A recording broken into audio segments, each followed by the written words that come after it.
Alain Marceau, certains parlent, certains craignent un climat de guerre civile en France. Est-ce que vous êtes favorable ou non au port d'armes pour les citoyens pour ce qu'ils se défendent? C'est ce que nous avait dit Donald Trump depuis les États-Unis après l'attaque du Bataclan. C'est ce qu'avait souhaité pour la France Donald Trump. C'est un vrai sujet. Les belles âmes vont peut-être se scandaliser, mais je crois qu'en ce moment, vous avez un certain nombre de concitoyens qui estiment que l'État ne remplit pas sa mission, n'est pas capable de la protéger, et qu'ils doivent le faire eux-mêmes, soit individuellement, soit par groupe.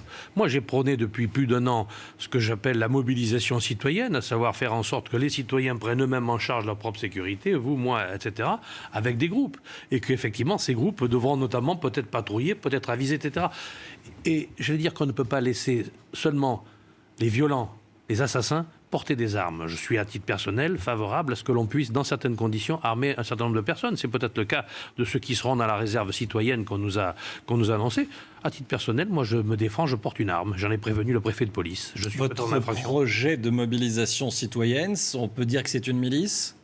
La mobilisation citoyenne, oui, alors le mot ne va peut-être pas plaire, c'est une milice, ce sont des vigilants, ce sont des gens qui sont en charge de la sécurité de leurs concitoyens, peut-être parce qu'ils donnent leur temps à cette exigence. Et aujourd'hui, effectivement, l'État ne peut plus, l'État, dans ces circonstances, n'a pas la capacité de nous protéger. Donc je crois que les citoyens doivent effectivement avancer. Mais monsieur Valls n'est pas très éloigné de cette opinion.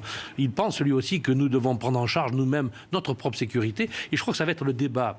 Il faut un véritable débat citoyen d'ailleurs là-dessus. C'est le débat qu'il faudrait mettre en place, à mon sens, dès la rentrée. Effectivement, voir comment nous pouvons nous approprier cet impératif de sécurité. Alors, ça passe par l'armement, mais ça passe aussi par une vigilance accrue. Je surveille chez mon voisin, il surveille chez moi quand je suis absent, etc. Je crois que, hélas, alors, on va dire, oui, mais il y a des dénonciations, et on est parti vers un mode de société différent, oui. La société est forcément différente parce que la guerre qui nous est menée est tout à fait nouvelle. Et il nous faut y répondre. C'est eux ou nous.